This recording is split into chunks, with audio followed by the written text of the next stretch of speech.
So just to give a way of an introduction, my name is Kirsten and I'm a senior geologist at the Geological Survey of Northern Ireland.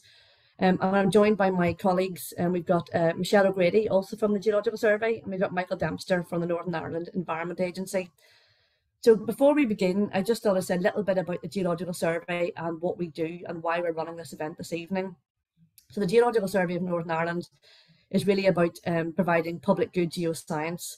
So what we do is provide geoscientific data, information and advice to really help meet societal challenges all the way across Northern Ireland. We do that by helping to locate resources, by helping to support infrastructure development, by helping to monitor the environment. And we also look at trying to encourage and inspire the next generation of geoscientists, and also to help the public understand what geoscience is all about.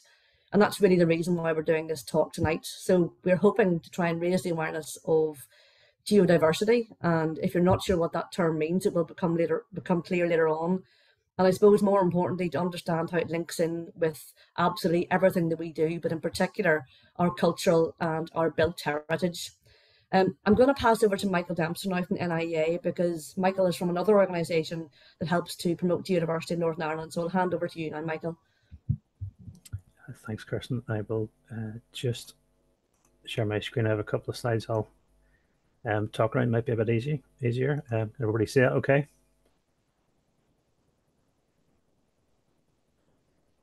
I'll presume that you can. Okay. Well, thanks, Kirsten, and thanks for inviting me to say a few words just before the main event. Yes, I'm Michael. I am the Earth Science and Heritage Officer in the Northern Ireland Environment Agency. And I'm going to give you a very quick view as to what role the agency plays in conservation of Northern Ireland's geodiversity. For anyone who doesn't know, the Northern Ireland Environment Agency is an agency of the Department of Agriculture, Environment and Rural Affairs here in Northern Ireland. And its primary purpose is to protect and enhance Northern Ireland's environment. There are two divisions within the agency, and the Natural Environment Division is responsible for protecting, conserving, enhancing biodiversity, and the key word here is geodiversity, which is what this webinar is all about, of course. So from that, it follows that there is a work programme for the conservation of our geological heritage in Northern Ireland, otherwise referred to as geoconservation, which is maybe a term that isn't too familiar to some people. And the responsibility for that falls to the Earth Science and Heritage Officer, namely me. So some people may ask, and some people have asked me, why do you need to have a conservation program for geology? Because it's just there, you know. And well, there are a couple of reasons. First and foremost, the geological record we have, or the geology that we have, our geodiversity, is a record of the events that form and continue to shape the planet we live on. So it has inherent value and interest in of itself, and as a way to pass knowledge from the past to the future, essentially. And like biodiversity sites, geodiversity sites are subject to the same kinds of threats and pressures from things like perhaps neglect, mismanagement, or accidental or willful damage to them. So it's important that they're conserved for ourselves and future generations to continue to enjoy it and to learn from it. So the main way we go about conservation, or the ultimate aim, is to take those geodiversity sites that have national importance and have them protected as or within areas of special scientific interest, or ASSIs. A site that has national importance would be something, say, that's unique in Northern Ireland's geology, or it's a key reference or research site, or it may be an exposure that contains all the typical features of a certain part of our geological history. So that sort of thing would give it national importance, and therefore be suitable to become an ASSI.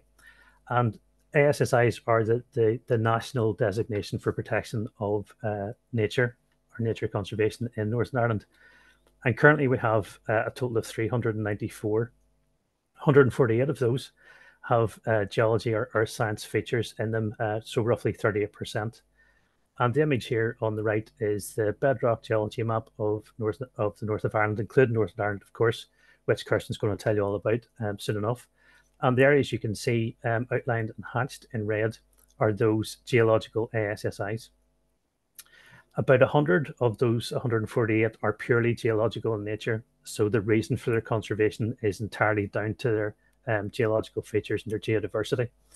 And the remainder then have biological interest in habitats and species, and they're a really great way to demonstrate the important and close link between geodiversity and biodiversity. Geodiversity is the stage on which nature is set, including ourselves. So having sites where you can clearly see how the geology has influenced the type of habitats can develop and where they can develop is really important. It's all part of nature. Geology is nature in the same way as wildlife. So it's all part of the same conservation effort. Those 148 sites don't represent the entirety of the geological conservation interest in Northern Ireland. There are many more sites, probably about the same again, that would reach the threshold or the assessment bar, if you like, to become ASSIs. But in the last number of years, the SSI program has been paused, and hopefully we're getting close to a stage where we'll be able to start that again and complete the designation of our most important and special sites for geology. The ultimate aim is to have a network of protected sites that in its entirety will cover the geological history of Northern Ireland. And as I'm sure you're about to see, that is a very long, varied and very interesting geological history. So that's ultimately where I would like to get with this, or if not me, maybe someone who follows me. And I just wanted to mention in a practical sense, the declaration of an SSI means that we in NIEA are consulted on any plans or projects which may have an impact on their conservation. So that could be from a change in land management, or if someone's building a house, right up to major infrastructure projects. And the whole point is to, in consultation, is to ensure that those special features which are protected remain protected and free from damage for now and in perpetuity for future generations. So with that, I'll just say I hope you enjoy the rest of the webinar. I'm more than happy to answer any questions you might have on geoconservation in Northern Ireland. And with that, I'll just hand you back to Kirsten. Thank you very much, Michael. That was really useful, I think, to set the context at the start with regards to geodiversity. Just to reiterate what Michael said with regards to questions, all the way throughout what the section of the talk where I'm speaking and the bit where Michael is as well, please do just pop anything you have in the Q&A. We will attempt to answer them all at the end. So even if you just put it in while we're talking, we will still get to it if we don't answer it straight away. So I'm going to attempt to share my screen. Let's hope this works. Okay, now. Can everybody see that okay? Michael, do you want to give me a thumbs up if you can? Because I can only see you. Perfect. Okay, so Michael set the scene really with regards to conservation. And what I wanted to do this evening was to give you a whistle-stop tour, if you like, of the geodiversity of Northern Ireland and really how it affects us and how it has really shaped us, if you like. I'm going to break it down into a number of sections. And first of all, I'm going to give you a very, very short crash course in geology. And then I'm going to talk about the range or the geodiversity of Northern Ireland. And then I'm going to move on to talk about really people and geology and that relationship and how it's developed since humans first arrived here. And then I'll talk a little bit about how that's influenced our industrial heritage as well, because they're both very intricately linked. So I'm going to crack on and just give a very brief nod to International Geodiversity Day.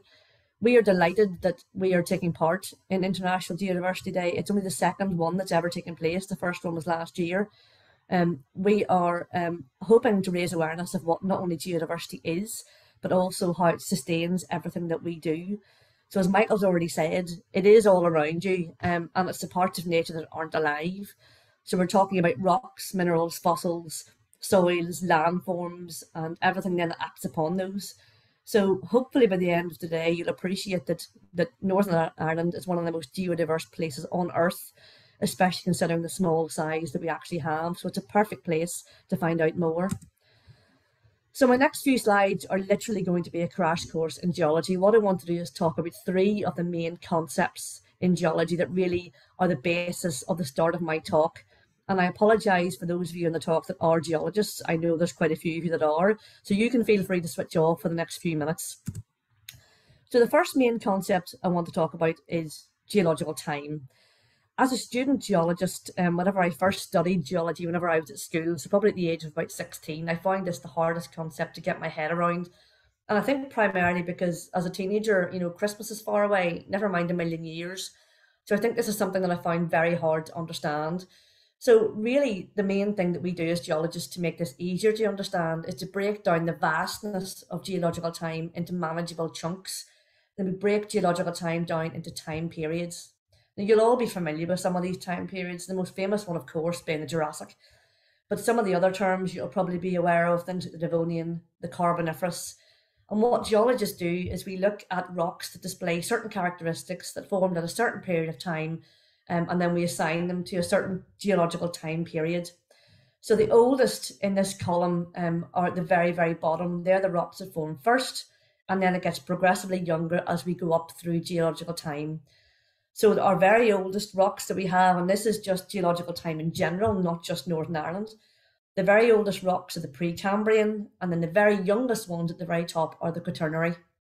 We call this a stratigraphic column, and what that means is that if we had every single geological time period in order, and we drill down into the earth, this is what we would pull out, everything in order.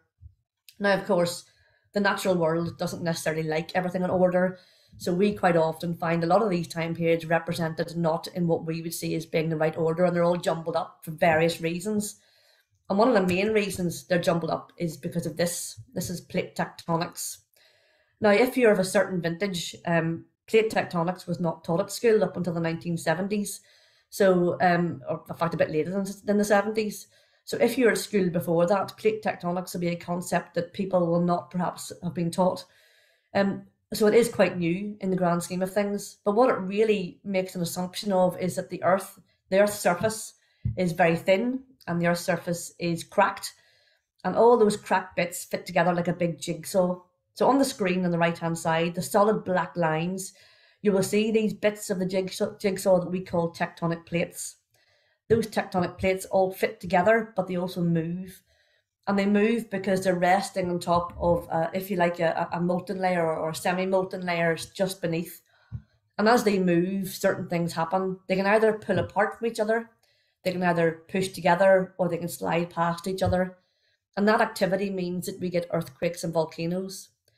It also means that what you're seeing on the surface of the Earth is not what it looked like millions of years ago, because those plates are constantly moving. As they push together, some of them dip below each other and bits are destroyed. As they pull apart, we get magma or molten rock coming up and new bits are created. So if you like, it's a bit of a conveyor belt, and those plates change all the time. The reason why I say that is because in our geological past, the island of Ireland as we now know it has been in very different locations, and it's because of this process, because of plate tectonics. And then my very last concept is just to talk about geological maps. Now, geological maps, apart from being exceptionally beautiful, let us know what the bedrock in this case is. If you scrape off everything loose, all the vegetation, all the soil, all of the soft sediment, take off all the buildings, and you give each type of rock or each age of rock a colour. So it's a bird's eye view of what's at the surface, if you like, if you took off all of that material. So if you look at the north of Ireland, you'll see there's lots of different colours, and that'll give you some kind of idea that we have at various times been in various different conditions, and we've got lots and lots of different types of rocks. Therefore, we are very geodiverse. I've put up geological maps of both the UK and Ireland because I want you to have a look at a few things on the screen here, just very quickly. I've changed the screen by mistake. Hold on. Oh, sorry, everybody. I'm trying to figure out how to use this. So if I look at the pointer and I just look at these blue coloured rocks, and if you go across the Irish Sea, you'll see that there's very similar rocks on the other side in the lowlands of Scotland. You'll also see the Donegals get very similar rocks to those in the north of Scotland. So just think of those concepts as I'm talking, because it'll give you a clue to some of our geological past and give you a little bit of an inkling about why our geology is so diverse. So as I say, that's our crash course in geology: geological time, plate tectonics, and looking at geological maps. So what I'm going to do now is give you a very whistle-stop tour of the geodiversity of Northern Ireland. As I mentioned earlier, we live in one of the most geologically diverse places on Earth for its size, so we have a lot to get through. So what I would say is hold on to your seats, because we're going to go on a journey that takes us from around about 800 million years ago to the present day and takes us on the very far south of the Southern Hemisphere right up to where we are now. So before I start that properly, I've put up on the screen a geological map, a simplified geological map of Northern Ireland. So just looking at the different colours we have. So if you look at the purpley coloured rocks, they're our oldest. It'll just give you an idea of where we're talking about. Our oldest rocks are in the northwest primarily. So we've got the Sperrin Mountains in particular, and also in the very far northeast. Our next oldest rocks are these greyish coloured ones here. These are rocks from what we call the Ordovician and Silurian periods, and you also have some of the green ones that are of a similar age as well. Next oldest then are the ones from Devonian. You find them really around, if you like, the Clocker Valley, so around Tyrone, Fintona and the Fermanagh border. And then progressively younger, we've got all the Carboniferous rocks that make up a lot of County Fermanagh. We've got some of our younger rocks, the Permian Tricretaceous, these orangey ones. So we find some of them around McGilligan and sort of around the Limavady area. A lot of the rocks that underlie the Lagan Valley, you see them here in the orange, and sometimes around the edge of the Antrim Plateau. And then our youngest rocks really are these pink ones. This whole big stretch of pink rock is what we call the Antrim Plateau. And just to let you know that we'll be talking about all of these. The anomalies that I haven't really talked about are the ones down here. We've got the sort of pink and the reddy rocks. The Mourne Mountains and Slieve Gullion, these formed at the same time as the pink rocks up here, so they're very, very young. But this pinky coloured rock here, the Newry Granodiorite, as we call it, is older again, and I'll talk about all of these. And this formed in the Devonian period, so the same time as these ones here. This will all become clear, I assure you. I appreciate that if any of you are colourblind on the call, and I have to say that because my youngest son is colourblind, so I'm always very aware of this, that geological maps are not ideal. So I will go through all of this in more detail and look at each of these time periods in turn. So let's go right back to the very beginning. We're going to start at our very oldest rocks. So what I've done for each time period is I've put a stratigraphic column on the left-hand side. You remember I mentioned that earlier on. I've also put a map of the globe. Now that map of the globe is not a map of the globe from today. It's what we think the globe looked like in the particular geological time period that I'm talking about. So I'm going to start with the Precambrian rocks that we have in Northern Ireland. The Precambrian rocks that we have were first thought to be around about 895 million years old, but we think they're probably slightly younger than that, about 700 million years old, so still really old, but not quite as old as we thought. What's the most exciting thing I think about this time period is if you look at the map, there's a number of things to talk about. Number one, Ireland is in the very far south of the Southern Hemisphere, so slightly different to where we are now. We're talking about the same area that Antarctica is in today. The other thing is that Ireland is pretty much, well, covered by ice. There's an ice sheet, that's what the white means on the map. And I suppose the glaringly obvious elephant in the room is the fact that the northwest of Ireland and the southeast of Ireland are completely separate. Of course, Ireland didn't exist back then. What we now know as the island of Ireland was literally split in two, and the two halves that we now know as Ireland were actually attached to separate continents. So as you'll see there, the northwest of Ireland was part of a continent called Laurentia, and we have the southeast of Ireland, part of another different landmass altogether. So where do we have example of these rocks? So do you remember whenever I told you about the rocks in the Sperrins, and I told you about rocks in the northeast of Antrim?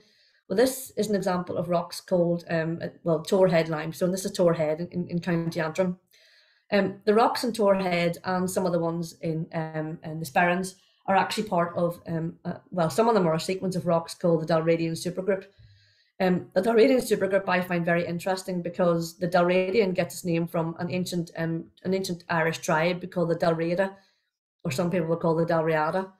Now, this tribe actually was at its peak in the 6th and 7th century, but it existed in between Ireland and Scotland because there were no roads, and the easiest way to get about was across the water. So our connections in this part of Ireland were very much stronger with Scotland than they were with other parts of the island. So I think that's just giving you a bit of a taster about our links that we have between people and the geology. So these rocks in Antrim, as I say, are part of the Torhead Limestone group, and they would have formed at the bottom of an ocean, and we would have been in the very far south of the Southern Hemisphere at this point, so a very far cry from where we are today. The one time period that we don't have evidence for in Northern Ireland is the Cambrian, but we do skip on to the Ordovician period, and we'll talk a little bit more about the Ordovician and then the subsequent period, the Silurian. Our map, if you have a look at it, you'll see that Southeast Ireland and Northwest Ireland are still separate, but there's an ocean in between them that's been given a name now, and it's called the Iapetus Ocean. Now, if any of you know your Greek mythology, you'll know that Iapetus was the father of Atlas, and Atlas is where the Atlantic Ocean gets its name from. So it's an ancient ocean. The Iapetus is an ancient ocean that no longer exists. Now, this Ordovician period is around about 485 to 450 million years ago. We're still in the Southern Hemisphere, but the two halves of the island are still connected to other continents, and they're still thousands of kilometres apart. The Silurian period, you'll see that ocean is all but disappeared, and this is as a result of plate tectonic processes. So that ocean is closing. We've got two plates moving together, and you'll see that the Iapetus Ocean does exist, but the landmass that goes on to become Ireland is now joined together essentially. Do we have evidence of this? Well, actually we do. All the way around the coast of County Down in particular, you'll see rocks that look like this. These are layers of sandstone, mudstone and siltstone. They're very common around the edge of the Ards Peninsula and other parts of South Down. And if you look at them, you'll see they're made up of lots of layers of rock. Now, those layers would at one point have been horizontal, but they're not anymore. The reason why they're not horizontal is because of that subduction, the name we give to whenever one tectonic plate is forced down below another one. As that happens, the material or the horizontal layers that are on top of that get scraped off and they get deformed, and that's why these layers are not horizontal anymore. If you're familiar with any of the area around Kearney Point, for example, near Portaferry, you know that these layers aren't just like this. They're not just subvertical. They're also folded, and you'll see kinks in them as well. And this is all as a result of this deformation. The rocks themselves look a bit like this. The image quality is not 100%, but you'll get an idea about what they look like. On the right-hand side, you'll see a picture of a rock called greywacke. Now, greywacke is actually a type of sandstone, but it doesn't look like a traditional sandstone. What it really is a result of a submarine avalanche. It's a process that we call a turbidite. When that happens, lots of different grains of different sizes really essentially just fall off the submarine shelf, and they are dumped really in deeper water. So they're a mishmash of really fine material and slightly coarser material, and that's a rock that we know as greywacke. We're able to tell the condition of this water because of some of these deposits. So greywackes are typical from submarine avalanches. We also find some other fossils, for example, called graptolites, and these are marine organisms that we find in places like Coalpit Bay near Donaghadee. This subduction, this moving of these two plates together, not only led to the deformation of those sediments from the bottom of the ocean, it also led to a period of mountain building. Now, you're looking at that picture going, Kirsten, what's that got to do with Northern Ireland? Well, mountain building is a process that's gone on through all of geological time, and it's currently still happening. The best known example, probably for all of us at school, was the Himalayas, because India as a landmass has been crashing into Eurasia for the last 70 odd million years. That crashing together has led to the formation of the Himalayas as the material has been folded and pushed upwards, and it's a process that's actually still happening to this day. But that process happened here too, and it led to the creation of the Sperrin Mountains. Now, the Sperrin Mountains, you look at them today and they're not really that big, but we reckon at one point they would have been as high as the Himalayas, but they would have been formed around about 400 odd million years ago, and the erosion and weathering that's taken place since then means that the Sperrins are the heights that we have today. So they're a little bit more subdued than the Himalayas, I'll give you that, but they're no less impressive because of where they originated from and how they formed. This is just a little bit of a schematic diagram to let you see how this process worked. So you'll see we've got our crust, oceanic crust, sinking below continental crust. It's led to the formation of the Sperrin Mountains. but it also led to some volcanic activity as well. That volcanic activity we do have evidence for in Northern Ireland. We find pillow lavas in the Tyrone volcanic group, which is located near Slieve Galleon, which is in the Sperrin Mountains near Draperstown. So if you know where that is, this is what the pillow lava looks like now.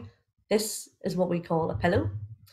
And if you're struggling to actually think about what that really means, well, what a pillow lava represents is volcanic activity on the bottom of the sea floor.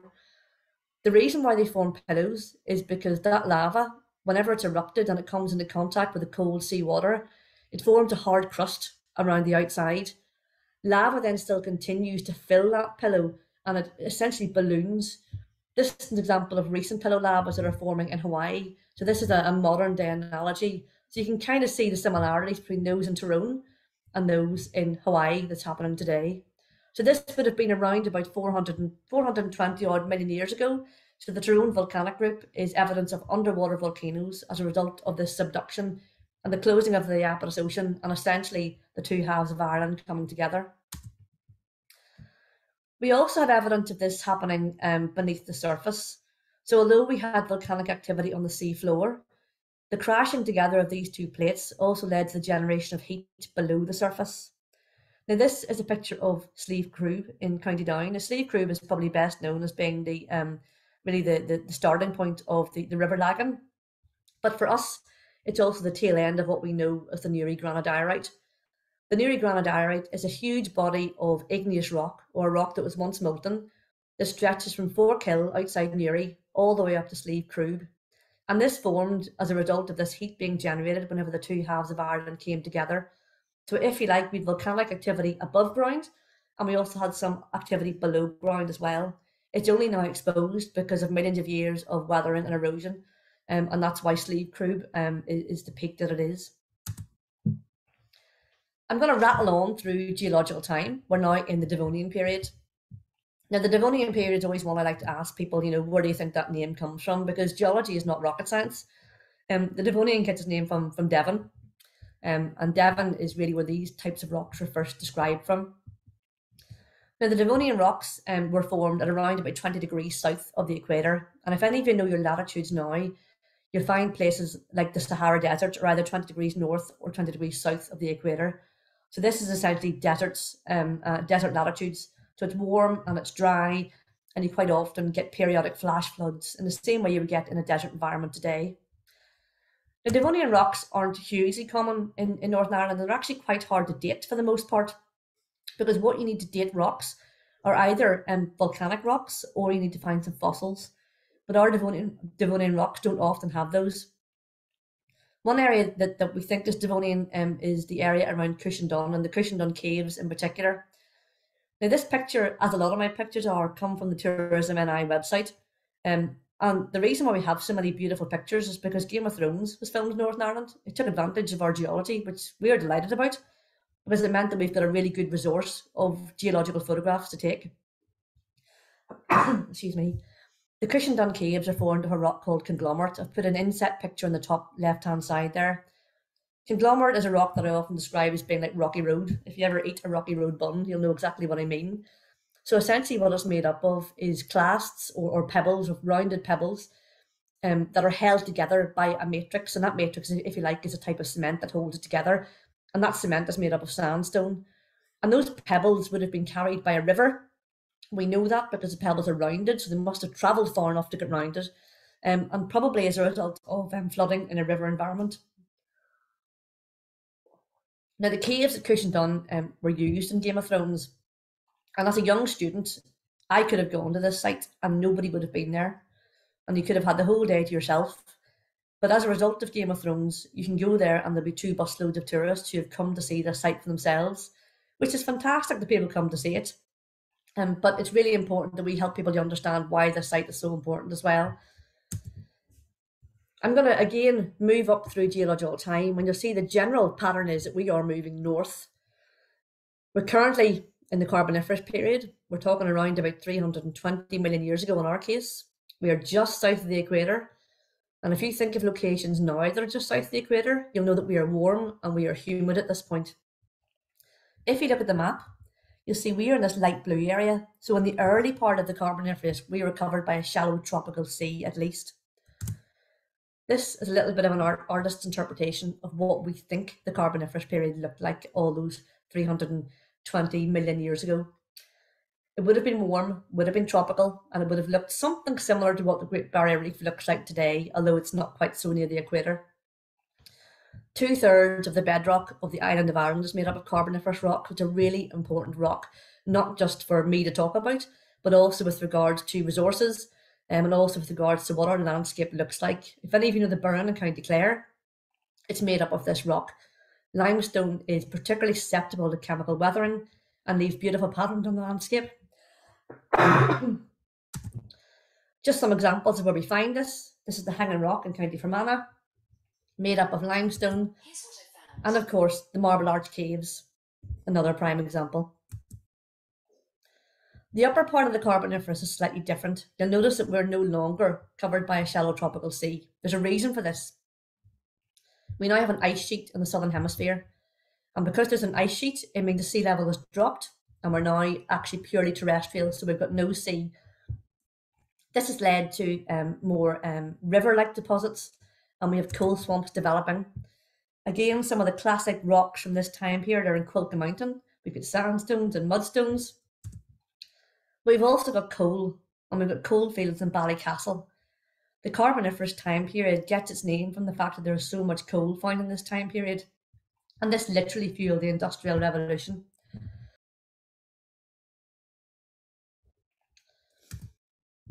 Oops, trying to move slides, it's not moving. Nope.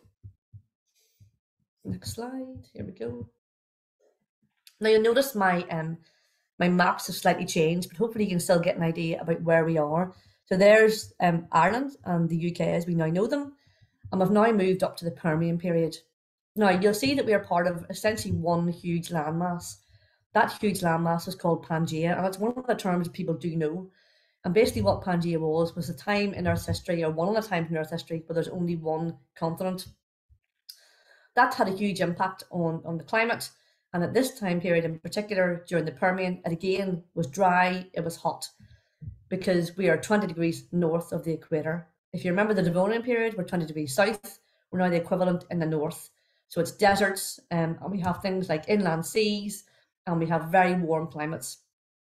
This is a picture from the Cultraw foreshore. This is an example of what we call a Magnesian limestone, and it would have essentially formed in a sea that would have had a very restricted environment. So not a beautiful sea like the Carboniferous, it would have been a very restricted environment with very poor conditions. Now this is a very characteristic yellow sandstone, and it's used for some of the building of Carrickfergus Castle that I'll show you later on, to just bear that one in mind. We don't have very much Permian rock actually exposed, but what we do have is a lot of our Permian rock visible in our core. So core is essentially if you drill down into the earth and you pull out a huge big tube of what that rock is beneath the surface. This is a picture of some of the core from the Geological Survey's core store, which is in the Belfast Harbour Estate. We've got around 30 kilometres of core from all the way across Northern Ireland that helps us to understand what's happening beneath the surface, even if we can't see it at the surface itself. And then I'm moving on very quickly to the Triassic period. Again, this is very similar to the Permian, deserts and inland lakes. And it's at the tail end of the Permian and the Triassic that we start to get lots of our salt deposits. Now, salt, as you probably know, forms from the evaporation of seawater. And we had inland lakes and we had inland seas. And as the temperatures rose, because it was very arid, we got the development of huge, thick salt deposits. We also see examples of some of the rocks themselves in this time period in places such as Scrabo. So Scrabo, located just outside Newtownards, it's a fantastic place to come and see some of our Triassic age rocks.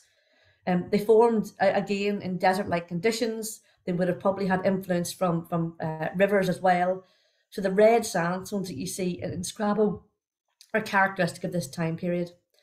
The quarry itself is really interesting because it's a really good example of a building stone that's been used all the way across, I suppose, parts of Northern Ireland, including buildings like the Albert Tower in Belfast, in Belfast Castle, and in places around Newtownards in itself. And Scrabble is also a really good place to see fossils. Well, I say it's a really good place that we had one fossil found, Michael, I think that's right, of what we would call Cheirotherium. And this would be being a four-legged reptile. So it's a precursor, if you like, to the dinosaurs. And that fossil footprint is now in the Ulster Museum. But that's just a photograph of what it looked like. So our journey is continuing on through geological time. We're looking at the Colin Glen, where if any of you have got children and want to take them to see the Gruffalo tour in Colin Glen, it's a really good excuse to have a look at some of the geology. We're really lucky in Belfast in that we've got some really good green spaces and some really good geological exposures in those green spaces. And Colin Glen, if you look on the riverbed, it's a really good place to see some of the sequence of rocks that I'm just about to talk about. So we're talking about Triassic mudstones that are exposed here, but we'll also be able to see some of our Cretaceous limestones. And if you go on up the glen, you can see the basalt at the top. And I'll just go on to talk about those now. So our Jurassic rocks, Jurassic is synonymous with one thing, well, to non-geologists anyway, it's synonymous with dinosaurs. And whenever we do events with the public, one of the questions we get asked, especially by our younger audience, is where are all our dinosaurs? And it always breaks my heart to have to tell them that it's actually very unlikely that we are going to find dinosaurs in Northern Ireland. And the reason for that being is this is where we are. We are essentially covered by a sea for the majority of the Jurassic period. And dinosaurs, by their very definition, are reptiles that live on land. They aren't marine reptiles, unlike what some people think they are. They're specifically related to those that live on land. So it's unlikely we will find any. However, there are two dinosaur fossils that have been found on the Antrim coast near the Gobbins. We've got a fossil of a Scelidosaurus and a Megalosaurus, one a herbivore and one a carnivore, but we do think they're probably washed in from an adjacent landmass. They weren't actually living in what we now know as Ireland. So, sorry folks, Jurassic Park did not exist in Northern Ireland. Some of our best examples of Jurassic rocks are actually found along the Waterloo foreshore and on up the Antrim coast. This picture in particular is from Waterloo in County Antrim, just north of Larne, and it's actually the boundary between the Triassic period and the Jurassic period. This site, and I know you're probably saying, Kirsten, that doesn't look very nice, but it was actually shortlisted to be one of the stratotype sections for defining the Triassic and Jurassic boundary of anywhere in the world.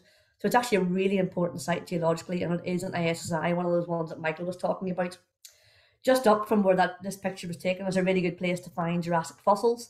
And we're talking things like Gryphea, which are a type of oyster. We're talking about vertebra from marine reptiles such as plesiosaurs and other such fossils, but no dinosaurs, obviously, because this is a completely marine environment. There's just some of the pictures from some of the fossils you find in the Jurassic. It's very common to find ammonites. These are coiled shells of a creature that would have been related to the modern day squid. So they would have essentially swam in the sea, and they would have had soft parts that would have come out from the end here. And this is an upside down picture, if you like. We also have fossils of creatures called belemnites, again, related to the squid and the octopus. But belemnites have a hard shell inside them that looks a bit like a bullet. So very similar to what a cuttlefish would have inside them. We find these in the Jurassic and also in the Cretaceous period. And we've also found a near complete fossil of a marine reptile called an ichthyosaur. Now, an ichthyosaur, if I had to describe it to anybody, I say it's a bit like a scary dolphin, except it's a reptile and not a mammal. Now, this is a screenshot from a programme that was done with the BBC a number of years ago called Blueprint. And the picture itself in the background is from a place called Minnis on the Antrim Coast Road. Minnis used to be well known for its landslides because the Jurassic muds, the mudstones that make up the Jurassic succession, are very susceptible to weathering because whenever they get wet, they tend to get quite fluid and they can form landslides. The Antrim Coast Road has a number of landslides all the way along it as a result. But the place at Minnis where this fossil was found was actually very well known for having really good fossils every time there was a mudslide there. And this is just one of them that was found. The near complete fossil nearly complete skeleton of the ichthyosaur is actually now in the Ulster Museum, where it is nicknamed the Minnis Monster for obvious reasons. We're nearly finished our tour. We're in the Cretaceous period. And if any of you like to know where words come from, which I do, the Cretaceous period is named after the Latin word for chalk, which is creta. Now, chalk is not a term we really use anymore. We tend to use the term white limestone. But, you know, if I slip into chalk, you'll know exactly what I mean, because everyone knows the white rock that's found all the way along the Antrim coast as chalk. It formed around about, 100, well, about probably around about 100 odd million years ago. At that time, we were covered by a shallow sea, but it was a very clear shallow sea. Sea level on Earth was much higher than it is today, and we had a lot of chalk being deposited because the sea was so clear. Chalk itself is made up of a microscopic creature called a coccolithosphere. It's essentially made up of discs of calcium carbonate that are made up into a sphere. As that creature dies, each of those little spheres of those little discs of calcium carbonate falls apart, gathers at the bottom of the sea floor, and it essentially forms what I can describe as a white ooze. That white ooze, over millions of years, forms this white limestone, or the chalk as most people commonly know it. But it's not just chalk we find during the Cretaceous period. You'll see these dark layers here. The dark layers are a material called flint, and flint is essentially pure silica. And we think that silica has come from sponges that would have lived in the seas at those times, because there were a number of sea creatures. Most sea creatures were made up of calcium carbonate, so we're talking about sea urchins, we're talking about belemnites, for example. But the sponges were made up of a different material called silica, and they formed these horizontal layers. And this is important for the bit I'm going to talk about later on. The chalk, or the white limestone, is commonly overlain by the black basalt that formed as a result of volcanic activity in the Paleogene period that I'll show you in a moment. But quite often you see the both of them together, so that's why I'm showing you this slide. This is a picture from the Cave Hill limestone quarry, showing you a really perfect example of where we have the limestone at the bottom, and we have the basalt at the top, and then we have another material being injected all the way through it, and this is a feature called a dike. And this is very common to find within the lavas, and I'll show you a little bit more about that in a moment. And that time period, the Paleogene period, whenever all this lava came about, was what I've nicknamed a new ocean. The reason why I've called it a new ocean is because the reason why we have volcanic activity is because the Atlantic Ocean was beginning to form.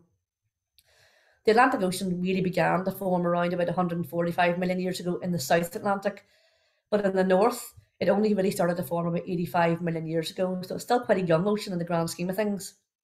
It formed because the North American plate was pulling away from the Eurasian plate, and as that happens, you get crustal stretching, you get crustal thinning, and whenever you get the stretching and thinning, you get cracks, and up those cracks we get magma or molten rock, and they have led to a lot of volcanic activity. Now, it's not just above ground we get that activity, we get it below ground as well, because all that heat generated as we get that crustal stretching and thinning has meant there's lots of molten rock below the surface too. But what does that really look like? Well, this is what it would have looked like when it was first forming. The picture on the right-hand side is from Iceland. So the process that you have heard about probably in the news in the last couple of years that's happening in Iceland with volcanic activity is pretty much what would have been happening in the north of Ireland around about 65 million years ago. The outpouring of lava led to the formation of the Antrim Plateau. If you remember, I showed you that earlier on. It's this big pink bit here. And they've got similar features around the Western Isles of Scotland. So these are the pink bits around Skye and around Mull. And then we also had sub-volcanic activity. So what that means is this molten rock beneath the ground. You'll see that around the Mournes, you'll see it around Slieve Gullion, and also around Carlingford as well. So all of these pink and red areas are linked. This is known as the North Atlantic Igneous Province, and it is quite extensive. We do have it here in Northern Ireland. It essentially stretches from, if you like, from Belfast all the way up to the Antrim coast, all the way across to Balevina, and it actually goes as far south as Gosford in County Armagh. It's a huge body of rock, and we think at one point was much, much bigger, and weathering and erosion has removed a lot of that lava, which is now known as basalt. This is very commonly expressed in the landscapes around Antrim in particular. This is Carrick Reid. Carrick Reid represents the very onset of this volcanic activity. It was very explosive. You see all this mishmash of jumbled up rocks here. This is essentially volcanic vent material, so explosive material that would have come out of a volcanic vent and fallen back to the surface. And then later on, we would have got layers of basalt that would have made up the Antrim lava group. And then we would have also had the Giant's Causeway, which is probably our most famous volcanic activity result. Now, the Giant's Causeway is limited to where it is because there would have been at one point valleys formed by subsidence, And that subsidence and the valleys would have meant that the lava was pooled, it cooled down slowly, leading to the formation of the very enigmatic hexagonal columns that we find there today. So they are very geographically restricted. The majority of the rest of the lava, however, appears as simply as horizontal layers. Each of those layers represents a lava flow, and sometimes there was a break in the lava flow. And because the lava, or the basalt as it became, was full of iron, it was subjected to weathering and it formed iron-rich layers that has been exploited by man and much later on. Some of the features then that form below the ground would be things like the Mourne Mountains. The Mourne Mountains are made up of granite, and granite would have at one point been magma that would have been forming deep beneath the surface. It would have cooled very slowly, and now it's been weathered and exposed to form what we know as the Mourne Mountains. Slieve Gullion and the Ring of Gullion would have been formed as a result of this kind of activity too, except it's a feature known as a ring dike. Now, a ring dike is a very special geological feature because a ring dike essentially formed as a result of a circular fracture, and the circular fracture then gets filled with molten rock, and as it then is cooled, that rock is then hardens, and the material around it gets weathered and eroded away, and it's left as the ring that we now see. Our last time period is the Quaternary period. The Quaternary period is essentially the period that we are now in, and it's really synonymous mostly with the Big Freeze, but really it's not just about the Big Freeze. It's about the Pleistocene, which is whenever we did have a lot of ice around, and the Holocene, which is after that, which is what we're in now, and that's really whenever all the human activity takes place. So I'm going to first of all concentrate on the Pleistocene, the first bit of the Quaternary. So from around about 2.6 million years ago, and we'll talk a little about our landscape. The reason why I want to do that is because ice has had the single biggest impact on our landscape, aside from humans, of course, and it's led to the shape of what we now look out on every day. So what I'm going to try to do is show you some of those landscapes and give you an idea of the different types of glacial features that we have. So the first one I'm going to look at is Gortchen Lakes in Tyrone. Now, Gortchen Lakes are a really good example of kettle lakes. Kettle is a German word for cauldron, so I'll give you a clue as to the shape of these lakes. They essentially formed as a result of ice that broke away from a main ice sheet. As that ice broke away, it really was stranded as an island, and sediment gathered around it as the rest of the larger ice sheet melted. So if you like, those lakes themselves were once at one point where a stranded iceberg would have been, the sediment has gathered around it. Now, they have since been filled in with water and are now known as kettle lakes. So without the water, they're known as a kettle hole, and with the water, they're known as kettle lakes. And we've got a number of these all the way across Northern Ireland, including places like Lough Fay near Cookstown as well. We also have some very dramatic valleys that have formed as a result of ice movement. So this is the view of Lower Lough Erne from the Maho Cliffs, just looking out from the Var Forest in County Fermanagh. Ice would have moved from somewhere in the Sperrins, sort of probably towards from Lough Neagh direction, heading out to the west to the Atlantic Ocean. And as it went, the ice would have carved out huge big valleys. Now, if you see ice and you see ice sheets in their current format, you'll probably look at them and go, well, they don't move very much, but they actually do move quite a lot, albeit at a very slow rate. Ice sheets and glaciers, if you like, are like huge big rivers of ice moving very slowly, except there's one big difference in that ice sheets act a bit like sandpaper. If you imagine an ice sheet as it moves across the landscape, and you think about whenever you take ice out of your freezer at home, it generally sticks to your finger. The reason why it does that is because it's essentially momentarily melting and then refreezing with your finger in it. The same thing happened with an ice sheet. So at the surface, at the base and at the sides, it will momentarily melt and it'll then refreeze, but it will refreeze with the material underneath it stuck to it, and it'll rip everything out in its path. And as it gathers up more and more material, it turns into a big bit of sandpaper, so it can remove a huge amount of material. So the valley you're looking at there in Lower Lough Erne would have at one point probably been a river valley, just a small river valley, that's now been widened and deepened to form Lower Lough Erne.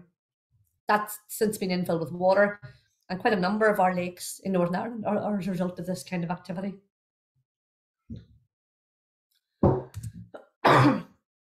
Another example of this are the Glens of Antrim. We all know the famous 9 Glens of Antrim, but they were actually all also formed by ice. This one is slightly different because this actually would have formed as Scottish ice made its way up the valley, not down the valley, because that's the way we normally think about valleys moving with rivers, but it would have been the opposite with the Glens of Antrim. We also have lots of material that's either been left behind or sculpted by ice, and the most famous example is Strangford Lough. Strangford Lough, as most of us know, is made up of a huge number of little islands. They're often described as a basket of eggs. All those little islands are examples of drumlins, and those drumlins were formed as ice moved over the landscape, and it shaped any loose material beneath the ice into, if you like, egg-shaped hills. So if you look at Strangford Lough from the air, it's supposed to look like a lot of eggs, but of course nature is not perfect. Not all of our drumlins are exactly perfectly drumlin shaped, but you get the idea, and that's what makes so many of those little islands. Other examples are not just found in lakes. All the way across from County Down to County Armagh to County Monaghan to County Cavan, you'll find lovely examples of these drumlins in what's known as a drumlin field. And they're very synonymous with that sort of South Down landscape as well. And then we also have other examples of glacial material left behind in the form of glacial erratics. Glacial erratics are essentially huge big boulders that have been carried along by ice. They've been ripped out of the landscape or else picked up in the process that I mentioned earlier on. They've been carried some distance, and then they're dropped whenever the ice sheets melt or they lose energy and they can't carry them anymore. They're called erratics because quite often the material that the boulder itself is made up of is different to the bedrock below. This is Clockmore, often known as the Clockmore Stone, which doesn't really make any sense because Clockmore means big stone. But Clockmore itself is overlooking Carlingford Lough near Rostrevor. It's actually made up of granite that we think comes from the west coast of Scotland, and it's sitting on top of some of those sediments that formed at the bottom of the ancient Iapetus Ocean. So it's very, very different material. But we've got hundreds of thousands of glacial erratics all the way across Northern Ireland. Many of them have been moved and repurposed, that I'll talk about later on, but to get an idea of the different types of glacial landscapes that we have. So I've gone through around about 800 million years of geological history. What I want to do now is try and look at how that has influenced where people are and really, I suppose, the history of people in Northern Ireland. So this bit will probably be a bit shorter, and I should say at the outset, this is my get out of jail free card. I'm not an archaeologist or a historian. What I am is a person who is very interested in looking at the links between geology and other aspects of heritage, in particular our cultural heritage and our built heritage, as well as looking at our industrial heritage, which, if you like, brings all those two together. So really what I'm going to do is start at the very beginning, or not really at the beginning, because the beginning is really when geological time began, but I'm going to talk about the beginning for people. Now, our people history does not start until after the end of the last glaciation, because there were no people in Ireland before then. This is different to other parts of, well, I suppose parts of England, because we do think there were settlers there before that, but not in Ireland. One of our earliest examples of settlement is actually in Mount Sandal, which is just on the outskirts of Coleraine, on the shores of the River Bann. Now, I've started with the Mesolithic period, and the most interesting thing about this is, again, to look at the name itself. So Mesolithic means Middle Stone Age, and even that has got a geological context. So we're looking at people that use stone as a resource. Now, of course, we still do that today, but it's really interesting to see that it's been done all through history.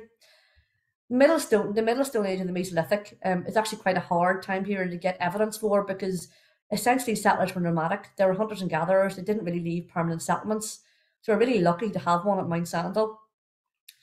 The mound that you see there is pretty much all that's left. But what we do have evidence for associated with that is what we call these band flakes up on the very top left-hand side. These are examples of really trident-shaped, what look like arrowheads, but they're probably used for spears, for fish. And they would have actually been made using flint. And we know where flint comes from now because we talked about that. There's flint all the way along the Antrim coast and all the way across towards Coleraine as well. So it's likely that they would have actually used the local chalk resources, got the flint out of it, and shaped it into those very characteristic sort of trident shapes. Flint is a really interesting material. It's made out of pure silica, so it fractures to a very, very sharp edge, which makes it really, really useful for making weapons out of. So I think the link there, first of all, talking about people, is a really exciting one. The other link here is, of course, the shape of our landscape, because our landscape has been shaped by our geological processes. Hunters and gatherers pretty much always lived beside watercourses. They had to, really. The watercourses themselves were a source of food, but they're also a source of transport. So again, they're very common to settle beside those. I've just given this one example, but we've also found evidence of Mesolithic hunters and gatherers around places like Loch Macnean in County Fermanagh too, where they don't use flint, but they use a similar material called chert, which is found in the Carboniferous limestones, but it's still made of the same material, same made from silica, and most likely from sponges as well. Our next time period is Neolithic, which means New Stone Age, so things are progressing slightly.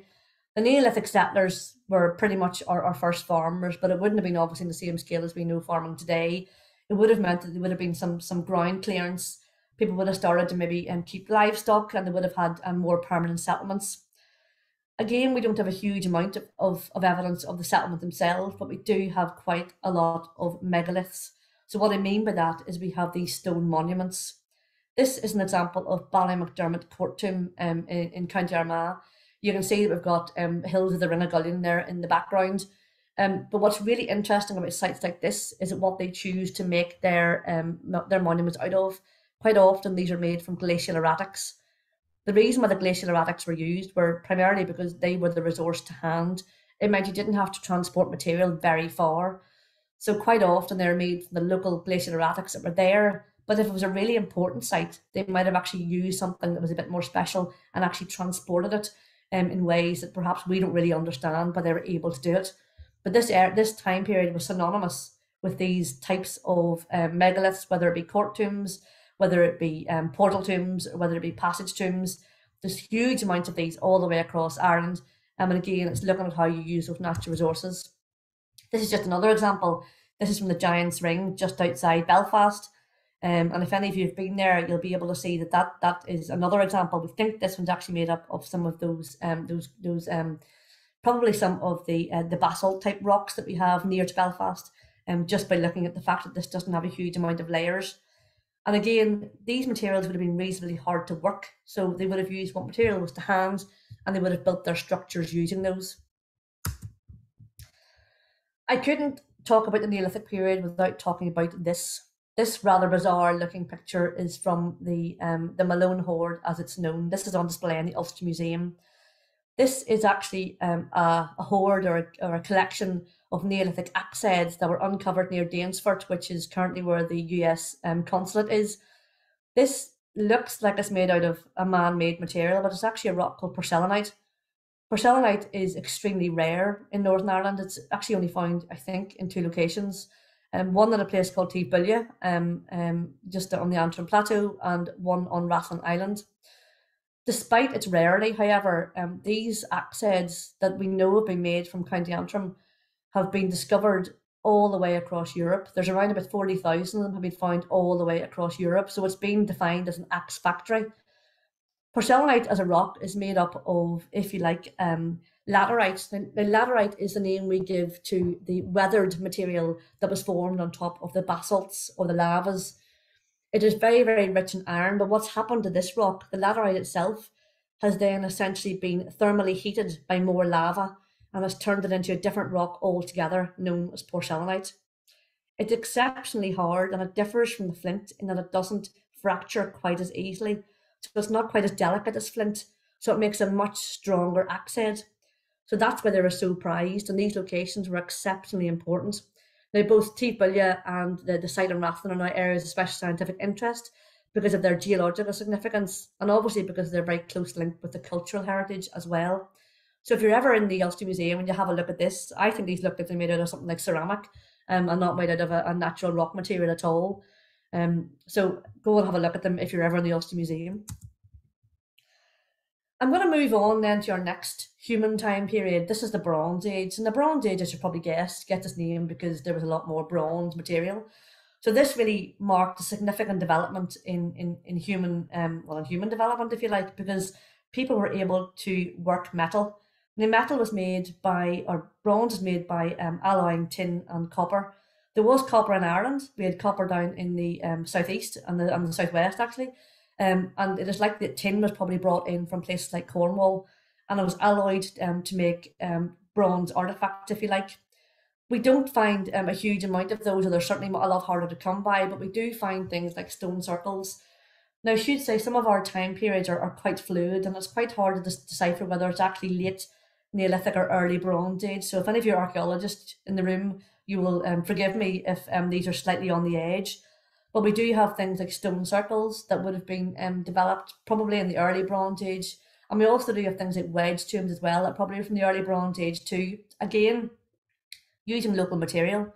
This is the Baymore Stone Circle in County Tyrone. It's more than likely, excuse me, made from some of the metamorphic older rocks that are found near the Sperrin Mountains. So again, using the material to hand. But quite often, especially some of these stone circles in particular, they give great thought to what these would have looked like, although we're now seeing them as weathered grey rocks. Don't forget that whenever these were first erected, quite often they were very vibrant in colour.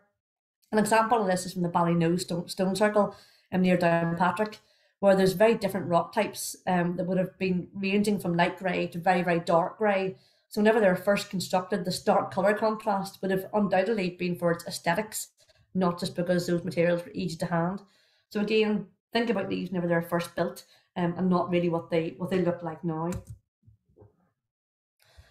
I'm again rattling on through not geological time this time, or archaeological time, and I'm going to move to the Iron Age. Now, the Iron Age, again, as the name suggests, is because there was a lot more working of iron.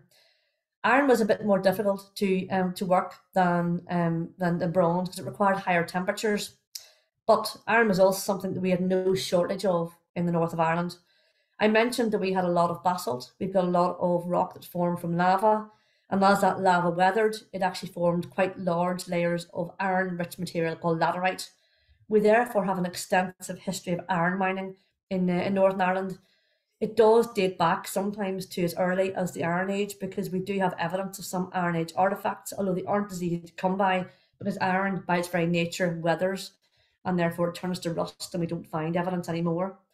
We do, however, find evidence of some of these Iron Age settlements and in particular Iron Age promontory forts that tended to take advantage of vantage points, if you like.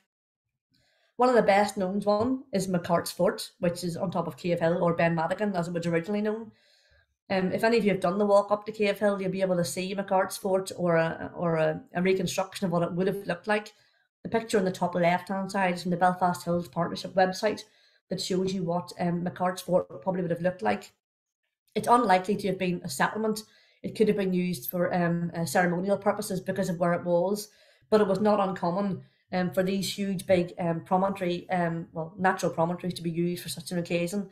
Other sites that were developed in the Iron Age are places like Navan and also Navan outside Armagh as well. And then I'm going to move on then. I've only got a couple more to go before I go through my whistle-stop tour of how human history is linked in with geology. And I'm going to talk about the early Christian period. Now, the early Christian period really starts from around about the 5th century. And I'm going to take it up to about the 9th century. And most people say that it started with St. Patrick, although there was a Christian missionary before Patrick, but I'll not dispute Patrick to this audience today. One of the areas in Northern Ireland that's most synonymous with Patrick is Slemish Mountain. Slemish Mountain is a volcanic plug. It's the largest volcanic plug on the island of Ireland. It's a really, really obvious landscape feature as you're driving on the road north from Belfast up towards Portrush, if you like. It's just outside Ballymena. It's off the road to Brushain, and you can see it very clearly sticking out from the landscape, and it is the remnants of an ancient volcano. But of course, legend has it that Patrick was brought over as a slave from somewhere in the region of either Wales or Northern England, and he was a shepherd on the slopes of Flemish Mountain, and that's where he decided to become a missionary, and he decided to, I suppose, if you like, convert the unruly Irish population to Christianity. And that's really where it began, and it all began on a geological site in County Antrim. But of course, it's not just about St. Patrick. We've got other really important early Christian sites. Devonish Island in County Fermanagh. Devonish Island is another example of a drumlin located on Lower Lough Erne. But I think what's really important to talk about here is the link between early Christian sites and the landscape, because these early Christian sites were quite often developed on waterways. not only for defence purposes, but also because that was the motorway of the time. People got around by water. And of course, Irish monasteries and Irish monks in particular were some of the most highly educated people in the world at the time, and went on to spread education all the way across parts of Western Europe in particular. So I like to think it's all to do with our geology, and that's really where it all started from. We've got other sites such as Nendrum monastic sites, again on Strangford Lough. You can very clearly see those drumlin landscapes. Again, it was a defensive site, but it was also somewhere to get about. But it was also its downfall that I'll talk about a little bit in a moment. But Nendrum is a really important site because it's got one of the examples of the earliest tidal mills in the world, and that's as a result of its location on Strangford Lough, on a narrow body of water where they can actually use the tide to mill flour, if you like. Now, the next period I want to talk about are the Vikings. The Vikings who very much took advantage of the north of our landscape, if you like, of our geology. First of all, talking about place names. So this is a picture of Carlingford Lough. Carlingford Lough, you'll see on the left-hand side is the Western Mournes, and on the right-hand side is the Cooley Peninsula. So you'll see that in between there's a lovely valley, and that is a glacial valley that would have formed as ice made its way down from Lough Neagh down towards the Irish Sea. That also led to the formation of a loch that was completely taken advantage of by the Vikings, who obviously were master seafarers, and also give the loch its name. The word ford comes from the Norse for fjord, which means sea inlet. It's also a geological term that we generally use for a valley that's been overdeepened and it's been flooded then by seawater. So we've got an example of Carlingford, and we've also got Strangford as well, which comes from the word strong fjord, because of the strong currents that developed in Strangford Lough. Strangford Lough was not only developed as a result of glacial activity, but also because there is a fault on one side of it. A fault is a crack in the Earth's surface along which there's been movement that caused one side of Strangford Lough to drop down lower than the other, which means that it was essentially a depression that water could flood into as sea level rose. The Vikings also took advantage of the fact that they could get up our waterways and reach places like Nendrum, because the Vikings are well known for raiding monasteries because they were so wealthy. So the east coast of Ireland in particular was rich pickings for the Vikings, who took advantage of some of these lovely sea inlets and pillaged Viking settlements. But of course, they then left their mark on our landscape itself, and have led us to have lots of Norse influence, especially on the east coast. And then I'm going to do two more. One is the Anglo-Normans, and the Anglo-Normans really got to, I suppose, the north of Ireland in the 12th century, and they really knew how to take advantage of geology. This is Carrickfergus, built on top of an igneous intrusion. This is an example of a dike. This is, if you remember that picture of Cave Hill Quarry, a dike is essentially there's been a crack, if you like, in the Earth's surface and the Earth's crust. That crack has then been exploited by magma that has squeezed its way up that crack. It's not quite reached the surface, but it's solidified and it's cooled. And as the rocks around it have weathered and eroded in this case, that dike is now standing proud from the surface. So Carrickfergus Castle was built on top of a dike because it was a key location. It was a strategic location, and it was elevated from the surrounding area. It also meant that it was actually safe from seawater incursions too, because it was slightly elevated. All the way along Belfast Lough as well, there are examples of dikes. Again, you can see them if you look at any kind of Ordnance Survey map quite easily. But a lot of our castles, not just our Anglo-Norman castles, take advantage of key locations like this. And our castles and other such settlements have been built around these.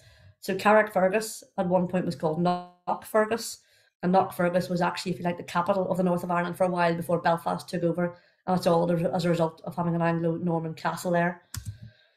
And then my final section is talk about the Ulster Plantation, and I realise I've missed out a whole chunk of our history.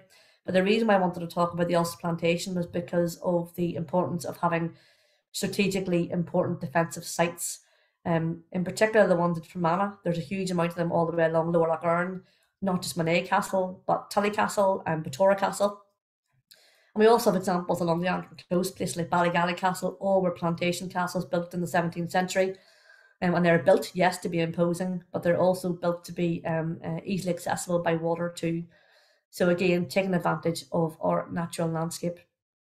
So my human settlement section, I'm going to finish there, but what I'm going to talk about now is our industrial heritage, just the last 15 minutes or so, because for me, this brings everything together.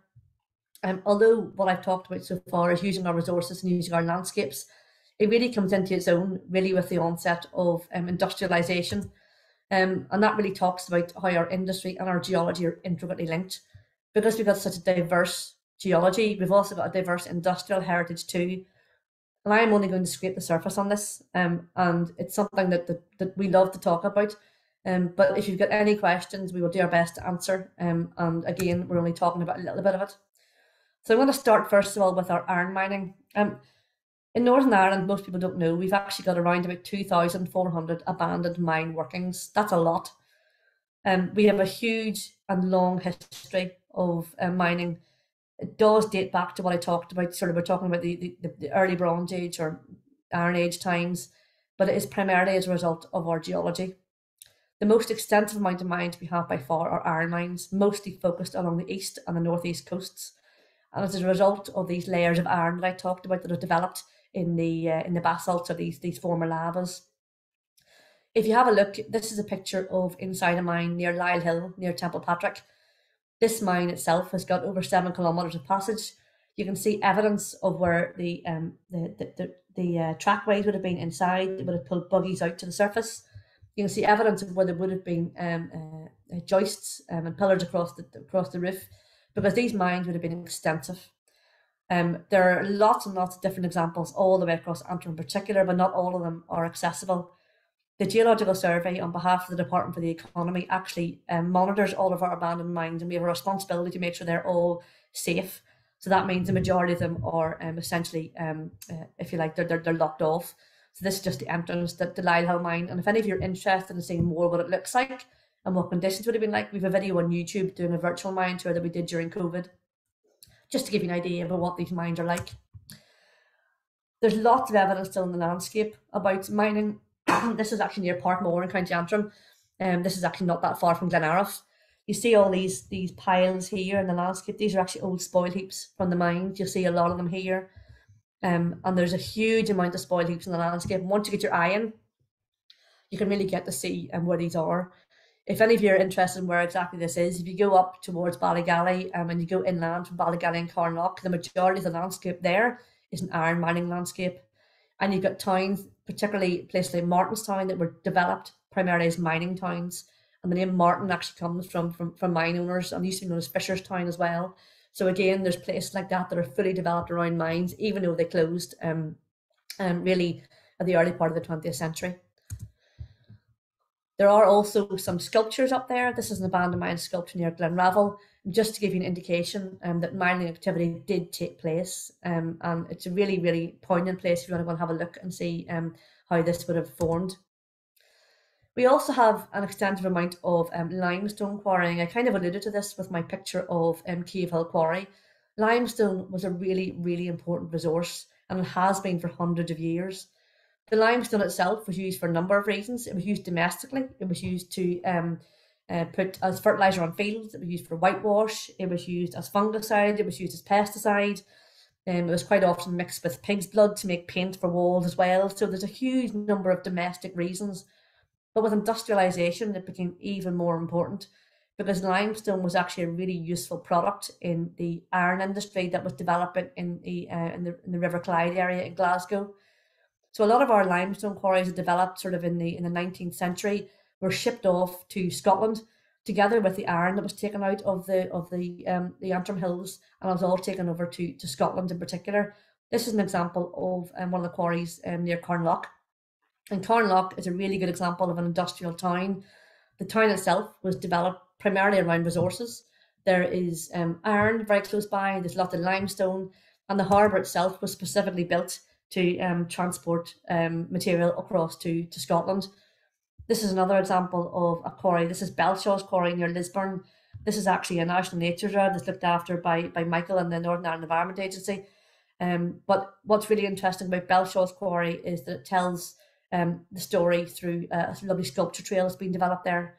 So if you want to go and find out more about the history and the geology, Belshaw's Quarry has got a lovely little trail around it, and you can look at some of the sculptures there too. Lock Harbour, as I mentioned earlier on, this slide should have been first, was built specifically to transport material out towards Scotland. It is built from the limestone itself. You'll see that here. There are little bits of black in there that you might not be able to see, but that is little bits of basalt as well, because the basalt was formed on top of the chalk as well, on top of the white limestone. There's a lovely walk that goes all the way from Lock Harbour. It goes across the bridge. That's actually an old mineral railway bridge up to the quarry. And then if you want to go on further, you can go up to the waterfalls up there, Cranny Falls. That's a waterfall in the basalt. So if you like, you go up to that succession of rocks. One of the other extensive commodities that was mined was coal. The coal is obviously not something that we use so much of anymore, but as you all probably know, the Industrial Revolution was literally fueled by coal. The Industrial Revolution was not quite as extensive in Ireland, probably more so in the north than it was elsewhere, but we had coal resources in two places in Northern Ireland, in Ballycastle and in Coalisland, as the name would suggest. Now, Ballycastle coal mines only actually closed in the latter half of the 20th century. I think the last one closed was Ballyvoy on the left-hand side here in 1967. But if you're familiar with Ballycastle at all, and you know the road towards Marconi's Cottage, just out towards where Corribila would be, if you know where that is, if you go along that road, you'll see a number of gated off entries. These are adits or horizontal entries into the mines, and there was several of them as you go into the cliff. So it gives you an idea about how much coal mining actually took place in Ballycastle itself. These are all formed of the Carboniferous rocks I mentioned earlier on. They're the same age as the coal mines in England and in Wales that were very extensively mined for the Industrial Revolution. Ours were on a smaller scale, but for us they were no less more important. And then Coalisland, which is just outside Dungannon, it was a really industrial town, built up purely as a result of coal mining activity. I apologise for these pictures, and I did take these actually off the Friends of the Coalisland Museum website. But this is a picture of what Coalisland would have looked like around the 1900s. And this is an example of a miner inside Derry Pit, which is one of the coal mines in Coalisland around about 1970. So they'll give you an idea of the amount of activity that went on and up until very, very recently. So again, these are two areas where coal was mined extensively in Northern Ireland. The fact that we had so many resources meant that we had to actually transport them. And the resources and the transport of resources actually was very important for developing our transport infrastructure all the way across Northern Ireland. The main way this was done initially was by canal, and this was the same all the way across Ireland and the UK, because steam trains really weren't at their height yet, but canals were the most easy way to get about. Some of the first canals that were developed were to transport coal, first of all from Coalisland down towards the Irish Sea, generally down towards Newry. So coal was initially shipped, or it was carted actually, towards Lough Neagh. It was then taken by the Portadown Canal all the way down from the River Bann down to Newry. That canal was first established, and then they built the canal from Lough Neagh to Coalisland to make things a lot easier. Those canals are still in existence, although some of them are better shaped than others. The one from Newry to Portadown has been redeveloped and is now a really good recreation resource. But I think what's really interesting is that canal was developed to transport resources, but the route that canal takes is actually a natural geological transport route anyway, because that's where ice moved from Lough Neagh down towards the Irish Sea in the first place. And it now is the route of the main Belfast to Dublin train line as it goes from Portadown down towards Dublin via Newry. So it's still being used as a transport route, even though it was initially established by ice all those tens of thousands of years ago. Of course, the canals were ultimately replaced by the railways like everywhere else, but our railways have also taken advantage of some of these natural geological transport routes as well. Our railway network was obviously much more extensive. A lot of them closed in the 1950s, much to the dismay of many, many people. But just to give you an example of some of the transport routes that existed, and perhaps do exist now still, but not in their current format. The Clocker Valley Railway that really went from Ballygolly all the way across towards Enniskillen follows a route of the Clocker Valley, which essentially forms, again, another natural route carved by glaciers, taking advantage of the Clocker Valley Fault. So that's actually a picture from Ocker. If any of you know Ocker, you'll know that is now a cafe. So just to give you context, I wanted to use a picture that you could actually still see. So this is the Ocker coffee shop, if you like. The one on the right hand side is Gorawood Station. Now Gorawood is a really fantastic site because some of the material that is removed from Gorawood was actually used as building stone. The rocks in Gorawood actually form part of the Newry granodiorite. If you remember, I mentioned that earlier on. It's formed as a result of the coming together of the two halves of the island of Ireland. And the quarry itself can just about be seen in the background, and the old Gorawood Station can be seen there. But again, this would have followed roughly along the route of the where the glaciers would have moved from Lough Neagh down towards Newry. But this is again another example of a lovely quarry. This area is actually an area of special scientific interest, but it's inaccessible now. But it's, you know, if you get in to have a look, which of course you can't, there's some really good examples of where that Newry granodiorite is coming into contact with the rocks that formed at the bottom of that ancient ocean. And then my final two slides, I think, about railways, are looking at the Newcastle railway station. This is again a really old picture. This is the Newry railway station. If any of you know it, is actually now what is now Lidl. And the railway down towards Newry was, towards Newcastle, was built by the Downpatrick and County Down Railway. It was primarily because of the developing middle class who now had disposable income, and they wanted to go and take advantage of the day off, and they quite often went down to places that were of scenic beauty, such as the Mourne Mountains. So for me, I like to think about this as one of the earliest examples of geological tourism, where people were taking their day off and they're going to spend it in an area that was particularly beautiful. Of course, the end of the line in Newry was also the Slieve Donard Hotel, which was built by the railway company, and it was primarily for people that were coming down on the railway to spend the weekend or to spend, you know, their holiday down in that area. And then on the right-hand side is the old Parkmore Halt. Now, you remember I talked about Parkmore as in the industrial heritage. We talked about Parkmore being near the iron mines. But Parkmore Halt was actually one of the ones that was built again for geotourism purposes. They were taking advantage of what was already a mineral railway. It was established to transport iron to take it across to Scotland. But they decided that to make it more profitable, they could offer tourist trips who went to Parkmore, and then they were transported by jaunty car to Glenara Forest, and that was where they went for their day trips. Glenara Forest, as you will probably know, has got lovely trails and it's got some lovely wooden walkways, but those wooden walkways were actually originally iron, and they were made by the railway company as a tourist attraction, in the same way that the Gobbins were made as a tourist attraction by the railway company, so that people could actually have a day out. It was something to do at the end of the line to encourage people to use them. So again, examples of geotourism linked in with the railways. And then I'm going to finish off just really by talking about Belfast. Now, the words that you probably can't see in the bottom are artist's impression of Belfast Mills, 19th century. Belfast is synonymous with a number of industries. One of them would be textiles and mills. There's a lot of mills in the west and to the north of Belfast, and the reason for that was because they were on the edge of the Antrim Plateau. The Antrim Plateau itself was obviously made up of basalt, and as water toppled off the edge of the Antrim Plateau, we had fast-flowing water that was very good for powering mills. So we've got a lot of mills developing on that side of Belfast. So this is an artist's impression of just some of them. And of course, we all know about probably Belfast's most famous industry, and that was shipbuilding. Now, this is the Belfast Harbour as it is now. But of course, the Harland and Wolff shipyard was one of the biggest in the world.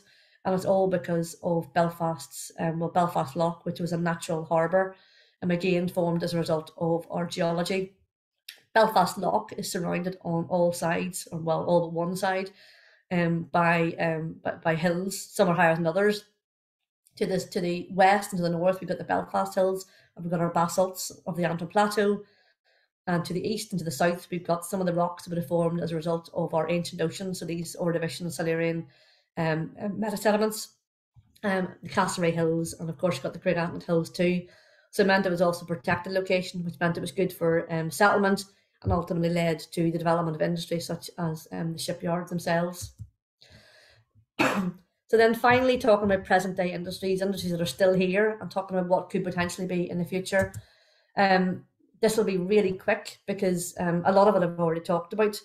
Quarrying is actually still a big industry in Northern Ireland. We don't often see it because quarries have got very high environmental standards these days, and they're quite often designed that we don't see where they are, or at least we minimise their visual impact. This is a picture from Carmine Quarry. This is actually near Moneymore, where they're actually taking out the white limestone. The white limestone is actually very highly prized. A lot of it is used for things like cement, but it's also used for white paint for roads. Or white limestone is actually much harder than the chalk you get in other parts of England, for example. So it's actually used for white paint a lot because it's very resistant to the weather and erosion that comes with that. We've also got aggregate quarries, so road material, particularly things like basalt, and also a lot of our greywacke. If you remember I mentioned that earlier on, our greywacke is highly prized because it is a very good roadstone. If you remember, I said it was made up of material of all different sizes. That means it weathers at different rates, so it never gets slippery. So it's very good for using on anti-slip surfaces on the roads. So it's very, very highly prized. We've also got salt mines. Many of you will know about our salt mines are near Carrickfergus, but for those of you that don't, I've written Carrickfergus, so it's not a place that exists. It should be Carrickfergus, obviously. But our salt mines are vast, and they stretch inland from just outside Carrickfergus. The salt is used, obviously, to salt our roads, but it's exported to the rest of GB. It's also sent all the way across Ireland, and some of it even makes its way as far afield as the USA and Canada. So it is an extensive mine working. Again, all the activity is underground because salt, by its very definition, is dissolvable in water. Therefore, our climate is not conducive to processing above ground. So everything is done below ground. So you'll see the scale of the activities in there. And then one of the things that's quite often overlooked is the influence that our geology has on our farming. Agriculture is one of, if not the biggest industry in Northern Ireland. And a lot of our agricultural land is only so good because of our underlying geology. That can often lead to very well drained soils, very high nutritional value soils, and therefore our farmland is very, very important. And understanding our geology and the impact that has is also very important. And again, something that's often overlooked is our groundwater.